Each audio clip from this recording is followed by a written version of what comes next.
జనవరి 25న చేసిన టెస్టుల రిజల్ట్లో కేవలం 120 సెకండ్లు మాత్రమే. కానీ ఏప్రిల్ 25న చేసిన టెస్ట్ రిజల్ట్స్ ఏకంగా 1000 సెకండ్లు. ఇంతకీ హైపర్సానిక్ వెపన్స్ టెక్నాలజీ అంటే ఏంటి? అసలు దీనివల్ల లాభాలేంటో తెలుసుకుందాం. డిఆర్డిఓ దీనికి పెట్టిన పేరు స్క్రామ్జెట్. స్క్రామ్జెట్ అనేది సూపర్ ఫాస్ట్ గాలి ఆధారిత ర్యామ్జెట్ ఇంజన్. ఇది రాకెట్ కాదు, ఇది బయట గాలిలోని ఆక్సిజన్ను వాడి 6100 km/h వేగంతో దూసుకెళ్లగల భారత్ ధనస్సు.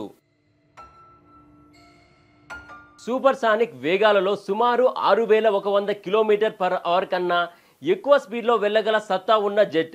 ఈ జెట్ సాధారణ జెట్ ఇంజన్ల లాగానే స్క్రామ్జెట్ కూడా గాలిని ఉపయోగించి ఇంధనాన్ని దహనం చేస్తుంది.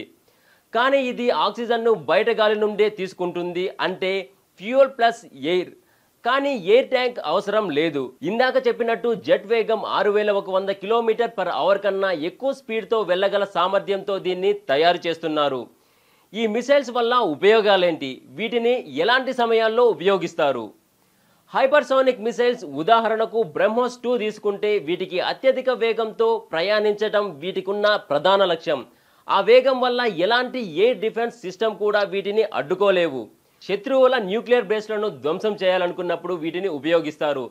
సముద్రంలో ఏవైనా శత్రు షిప్పులను ధ్వంసం చేయాలంటే వీటిని ప్రయోగించవచ్చు. ఇంకా అన్నిటికన్నా ముఖ్యంగా ఎలక్ట్రానిక్ వార్ఫేర్ లేదా రెడార్ స్టేషన్లను డిసేబుల్ చేయడానికి వీటిని ఎక్కువ స్థాయిలో ఉపయోగించవచ్చు.